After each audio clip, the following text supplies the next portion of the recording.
نحمده ونصلي ونسلم على رسوله الكريم اما بعد فاعوذ بالله من الشيطان الرجيم بسم الله الرحمن الرحيم ولله المشرق والمغرب فأينما تولوا فثم وجه الله إن الله واسع عليم وقالوا اتخذ الله ولدا سبحانه بل له ما في السماوات والأرض كل له قانتون بديع السماوات والأرض وإذا قضى أمرا فإنما يقول له كن فيكون صدق الله العظيم الصلاة والسلام عليك يا سيدي يا رسول الله وعلى آلك وأصحابك يا سيدي يا حبيب الله۔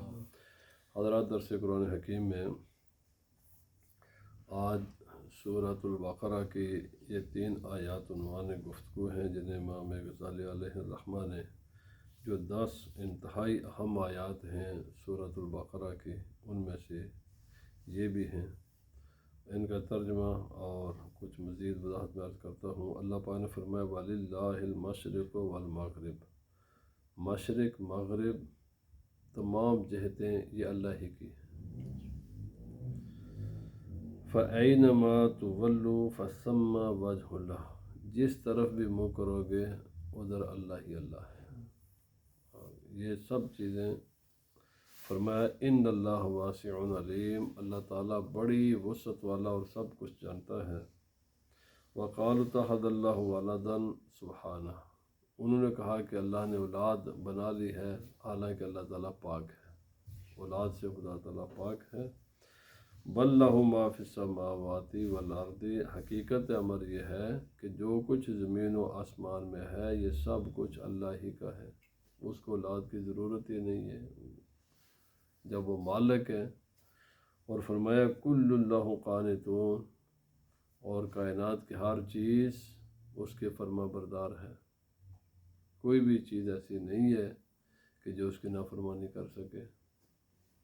بدیع السماوات والارض، اسی نے زمین و آسمان کو کسی سابقہ مثال کے بغیر بنایا ہے، یہ نہیں کہ کوئی چیز دیکھی اور اس کی کاپی کر لی۔ فرمایا یہ اللہ ہی نے ان سب چیزوں کو عدم سے وجود بخشا ہے اور کائنات کی ہر چیز بنائی ہے، اور ایسی بنائی کہ اس کے پہلے کوئی مثال نہیں تھی۔ وَإِذَا قَضَىٰ أَمْرًا فَإِنَّمَا يَقُولُ لَهُ كُن فَيَكُونُ، اور اس کو بنانے میں نہ کوئی وقت درکار ہے، نہ کوئی مشقت درکار ہے، کچھ بھی نہیں ہے، بس اس کا ایک ارادہ ہے۔ جب وہ ارادہ فرماتا ہے کسی بھی چیز کا تو عدم سے چیز وجود میں آ جاتی ہے۔ یہ ساری چیزیں مخلوق کے لیے ہیں، اللہ کے لیے یہ کوئی چیز نہیں ہے۔ یہ 3 آیات میں انشاءاللہ اس کے عرض کروں۔ پہلی آیت میں اس کے شان نزول کے ہیں، اس میں بہت سے اقوال ہیں، میں وہ سر عرض کر کے ایک اس کا قول یہ ہے کہ جب مسلمان مسجد اقصیٰ کی طرف نماز ادا کیا کرتے تھے تو یہودی یہ کہتے اور عیسائی کہ ہماری مخالفت بھی کرتے ہیں، اور جس طرف ہم منہ کرتے ہیں یہ منہ بھی ادھر بھی کرتے ہیں، تو نہ یہ ہمارے پورے مخالف ہیں، یہ نہ پورے ہمارے ہم خیال ہیں۔ تو ظاہر بات ہے، یاد رکھیں کہ انسان کا منہ کا کسی صورت میں بند نہیں ہوتا۔ یہ کوئی ایسے آپ دنیا جہان کے جتن کر کے دیکھ لیں، کسی انسان کو کہنے کہ وہ خوش ہو جائے گا، یہ کبھی نہیں ہوتا۔ اس لیے ان کو خوش کرنے کی کوشش بھی نہیں کرنی چاہیے، اور یہ بھی نہیں کہ آپ جو دلیل دیں کہ اس کا دیکھیں نا۔ اللہ رب العزت نے جب پوچھا شیطان سے کہ تو نے میرے نبی آدم علیہ السلام کو سجدہ کیوں نہیں کیا، تو چپ ہو گیا تھا، جو خاموش تو نہیں نا ہوا۔ اس نے کہا جی میں اسے بہتر ہوں، کیوں؟ مجھے آپ نے آگ سے بنایا، اس کو بٹی سے بنایا، تو بات تو کر، خاموش نہیں ہوتا۔ اور یہ شیطان کا طریقہ ہے۔ حالانکہ مومن کا شیوا یہ ہے کہ جب حق واضح ہو جائے تو خاموش ہو جائے۔ مومن کا شیوا یہی ہے، سچائی حقانیت واضح ہو گئی ہے، اب مزید بات کرنے کی ضرورت نہیں ہے۔ یہ شیطانی عمل ہوتا ہے کہ انسان آگے جواب دیتا جائے۔ اب آسان سی بات ہے کہ مسجد اقصیٰ ہو یا خانہ کعبہ ہو یا کوئی بھی جہت ہو، اس کے بنانے میں اس کی تخلیق میں نہ کسی یہودی کا کوئی عمل دخل ہے، نہ کسی مسلمان کا کوئی عمل دخل ہے، نہ کسی عیسائی کا، نہ کسی کی، یہ ساری جہتیں خدا کی ہیں۔ اچھا پھر کیا ہوا؟ جب مسلمانوں کو اللہ رب العزت نے حکم دیا کہ اب آپ خانہ کعبہ کی طرف منہ کر کے نماز پڑھو، تو پھر انہوں نے کہا نہیں یہ کیا جی، پہلے دن نماز پڑھتے تھے اب ادھر کیوں پڑھنی؟ تو جو وہ پڑھ چکے ہیں تو ان نمازوں کا کیا بنا؟ پھر بھی انہوں نے ایک پراپیگنڈا کا، تو اللہ رب العزت یہ ایک قول ہے۔ اللہ پاک نے فرمایا، اور یاد رکھیں، کہتے ہیں المعترض کالاعمی، اعتراض کرنے والا اندھا ہوتا ہے، عقل کا اندھا ہوتا ہے۔ جو لوگ کرٹیسائز کرتے ہیں نا ہر وقت، اصل میں وہ خود بتا رہے ہوتے ہیں اپنے آپ کو کہ ہم اندھے ہیں۔ اگر کسی انسان میں سوچنے سمجھنے کی صلاحیت ہو نا، تو اعتراض کرنے سے پہلے، کرٹیسائز کرنے سے پہلے، تنقید کرنے سے پہلے غور و فکر کر لے۔ اور اگر انسان اپنے دماغ کو یوز کرے تو بہت سی چیزوں کے جوابات آلریڈی موجود ہوتے ہیں، سوال کرنے کی ضرورت ہی نہیں ہوتی ہے۔ اب اگر وہ غور و فکر کرتے ہیں تو آسان سی بات ہے، اس کائنات کا خالق اللہ ہے، مشرق کا بھی مالک وہی ہے، مغرب کا مالک بھی وہی ہے، شمال کا مالک بھی وہی ہے، جنوب کا مالک بھی وہی ہے۔ اس کی مرضی ہے، جس کو چاہے جدھر منہ کر کے نماز پڑھنے کو حکم دے۔ بندے کا کیا کام ہے اعتراض کرنا؟ یا تو کسی انسان کے اس میں کوئی عمل دخل ہوتا ہے نا، پھر تو بات ہو سکتی ہے۔ جب خدا نے چاہا مسلمانوں کو حکم دیا مسجد اقصیٰ کی نماز طرف منہ کر کے نماز پڑھو، اور جب خدا نے چاہا تو مسلمانوں کو حکم دیا کہ خانہ کعبہ کی طرف منہ کر کے نماز پڑھو۔ مسجد اقصیٰ بھی خدا کی مسجد اور خانہ کعبہ بھی خدا کا، یہ سارے کائنات کا جب مالک وہ ہے، تو ہم اس لیے خانہ کعبہ کی طرف نماز نہیں منہ کر کے نماز نہیں پڑھتے کہ خانہ کعبہ میں کوئی بات ہے۔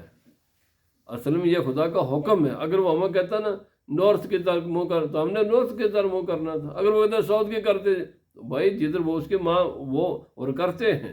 آج بھی ہم ایسے ہی ہے، یعنی سارے خانہ کعبہ تو ایک جگہ ہے، تو روئے زمین پر کئی لوگ خانہ کعبہ کی طرف جب منہ کرتے ہیں، پوری روئے زمین کے لوگ ہر جہت کی طرف منہ کرتے ہیں۔ جو لوگ نارتھ میں ہیں، خانہ کعبہ جہاں سے نارتھ میں جب وہ منہ کرتے تو ان کا منہ ساؤتھ کی طرف ہوتا ہے، اور جو لوگ ساؤتھ میں رہتے ہیں وہ جب خانہ کعبہ کی طرف منہ کرتے ہیں تو ان کا منہ نارتھ کی طرف ہوتا ہے۔ اور ہم جب منہ کرتے ہیں تو ہمارے یہ مشرق میں ہے، اور جو انڈیا پاکستان کے لوگ ہیں وہاں سے خانہ کعبہ مغرب میں ہے۔ اصل نہ چیز مشرق کوئی چیز ہے بذات خود، نہ کوئی مغرب کوئی چیز ہے، نہ کوئی جگہ ہے۔ اصل چیز ہے خدا کا حکم، چونکہ خدا اس کائنات کا مالک ہے، خالق ہے۔ وہ جو چاہے کسی کو حکم دے، کسی کو اس پر اعتراض کرنے کی گنجائش نہیں ہے۔ بڑی آسان سی بات تھی، اگر وہ چونکہ ان کے پاس اللہ کی کتاب تھی، یہودیوں کے پاس، عیسائیوں کے پاس اللہ کی کتاب تھی، ان میں یہ ساری چیزیں موجود تھیں۔ اگر غور و فکر کرتے تو وہ اصل میں یہی بات، یہ جو آج کل مسلمانوں پر ایک لیبل کا نا یعنی ایکسٹریمسٹ کا لیبل ہے نا، اور کبھی ٹیررسٹ اس قسم کے، اگر وہ قرآن حکیم کو یہ لوگ پڑھ لیتے نا یہ الفاظ بولنے سے پہلے، تو بذات خود یہ الفاظ مسلمانوں کی طرف بولنا، مسلمانوں پر یہ لیبل لگانا، یہ اس بات کی دلیل ہے کہ یہ لوگ اگلے درجے کے جاہل ہیں۔ کیوں؟ کہ اللہ پاک نے فرمایا کذالک جعلناکم امۃ وسطا، ہم نے آپ کو مڈل امت بنایا ہے۔ جب مسلمان ہوتا ہی رہتے ہی مڈل میں ہے، تو ایکسٹریم کا معنی ہوتا ہے کسی ایک طرف بہت زیادہ چلے جانا، کسی ایک اینڈ پر جانا۔ اسلام میں کوئی اینڈ، دونوں اینڈ نہیں ہے، مسلمان رہتے ہمیشہ مڈل میں ہے۔ تو اسلام میں ایکسٹریمزم کدھر سے آ گیا جی؟ یہ اس کے نیچر ہی میں نہیں ہے ایکسٹریمزم، یعنی مسلمان کی نیچر ہی میں نہیں ہے ایکسٹریمزم، مسلمان کے نیچر ہی میں نہیں ہے۔ اچھا اب آگے دوسری بات رہ گئی جی ٹیررسٹ کے، ظالموں، ہم ہر روز ایک مسلمان کتنی مرتبہ نماز پڑھتا ہے؟ کم از کم اگر فرض ہو نا، فرض تو یہ 17 رکعتیں بنتی ہیں ہر روز جو پڑھتے ہیں۔ اور ہر رکعت کے کہاں سے ہم شروع کرتے ہیں؟ بسم اللہ سے۔ بسم اللہ میں کتنے مرتبہ خدا کا ذکر آتا ہے؟ رحمان رحیم 2 مرتبہ، آگے چلے جائیں الرحمن الرحیم دوبارہ یہ 2 مرتبہ، قرآن پاک میں 4 مرتبہ، یہ ہر رکعت میں جو پڑھا جاتا ہے۔ اگر آپ اس کو کاؤنٹ کریں گے نا، اور پھر السلام علیکم ایھا النبی ورحمۃ اللہ وبرکاتہ، پھر رحمت کا ذکر آتا ہے، پھر السلام علیکم ورحمۃ اللہ، السلام علیکم ورحمۃ اللہ، پھر رحمت۔ بھئی ایک نماز میں مسلمان کم از کم، کوئی خدا جانے میں نے یعنی کم از کم ایک دن میں اللہ رب العزت کے رحمت کو، رحمت کا جو ذکر ہے نا، مرسی کا ذکر ہے نا، مسلمان کو 100 مرتبہ سے زیادہ کرتا ہے۔ تو جس مسلمان کا ہر وقت اس کی زبان پر، اچھا جب ملتے ہیں تو السلام علیکم ورحمۃ اللہ کہتے ہیں نا، پیس اینڈ مرسی آف اللہ، او بھائی مسلمان تو ہر وقت سپریٹ ہی پیس کو کرتا ہے، اس کی نیچر ہی میں رحمت ہے۔ تو ٹیررزم کدھر سے آ گیا مسلمان کے ساتھ؟ اصل میں یہ لوگ بتاتے ہیں کہ ہمیں اسلام کی خبر نہیں ہے، ان کو چاہیے اسلام کے پہلے مطالعہ کریں، پہلے قرآن حکیم کو سٹڈی کریں، ایک مسلمان کو جو ڈیلی لائف ہے اس کو سٹڈی کریں، اس کے بعد یہ الفاظ ان کی طرف منسوب کریں۔ یہی حال اور یہ شروع سے ہے، یعنی یہ ایسا نہیں ہے۔ اگر یہ جب مسلمانوں کا قبلے کا معاملہ تھا تو یہودیوں نے ایک بہت بڑا ہوا کھڑا کیا، کیوں؟ غور و فکر نہیں کیا، نہ اپنی کتاب پر، نہ مسلمانوں کے، نہ کائنات کو۔ انسان کرتے ہی اعتراض تب ہے کہ جب اپنا دماغ کو یوز نہیں کرتا۔ اب دوسری اس آیت کریمہ کا جو شان نزول وہ یہ تھا، اللہ تعالیٰ کی رحمت ہے کہ انسان ہمیشہ ایک جگہ پر تو رہتا نہیں ہے، یہ موو ہوتا رہتا ہے، سفر کرتا ہے۔ بعض اوقات سفر میں انسان کو پتہ ہی نہیں ہوتا کہ خانہ کعبہ کدھر ہے، پتہ ہی نہیں ہے، جہت کا نہیں پتہ، کبھی بے شمار اسباب ہوتے ہیں، وہاں پھر کیا کرے؟ تو اللہ پاک نے فرمایا گھبرانے کی ضرورت نہیں ہے، بس غور و فکر کر لو جو تمہارے بس میں ہے۔ اس کے بعد غور و فکر کرنے کے بعد جس بھی طرف تمہارا دل مطمئن ہو جانے کہ خانہ کعبہ اس طرف ہے، اسی طرف منہ کر کے نماز پڑھو گے۔ کیوں؟ اصل میں خانہ کعبہ یہ جو پتھر کی بلڈنگ ہے وہ نہیں ہے، اصل چیز خدا کا حکم ہے، اللہ نے اس جگہ کو متقرر کیا ہماری نماز کے لیے۔ اور اگر کوئی ایسی جگہ تمہیں پتہ ہی نہیں، فرمایا جہاں بھی تمہارا دل اور دماغ مطمئن ہو جائے کہ خانہ کعبہ اس طرف ہے، ادھر ہی منہ کر کے نماز پڑھو گے، تمہاری نماز ہو جائے گی۔ اندھیرے میں ہو، سفر میں ہو، جنگل میں ہو، صحرا میں ہو، تمہیں خانہ کعبہ کے ڈائریکشن کا پتہ نہیں ہے، جدھر بھی منہ کرو گے نماز ہو جائے گی۔ کیوں؟ کہ نماز ان اینٹوں کی نہیں ہے، نماز خدا کی ہے۔ اس پتھر کی ہم عبادت نہیں کرتے جو خانہ کعبہ میں لگے ہوئے ہیں، ہم خدا کے اس حکم پر عمل کرتے ہیں جس خدا نے اس پتھر والی بلڈنگ کو ہمارے ڈائریکشن کا سینٹر پوائنٹ قرار دیا ہے، اس ذات کے حکم پر عمل کرتے ہیں۔ تو اللہ پاک نے فرمایا گھبرانے کی ضرورت نہیں ہے، خانہ کعبہ کا اگر علم نہیں ہے، جدھر بھی تم کہو گے نا کہ یہی خانہ کعبہ ہے، وہی خانہ کعبہ ہوگا۔ کیوں؟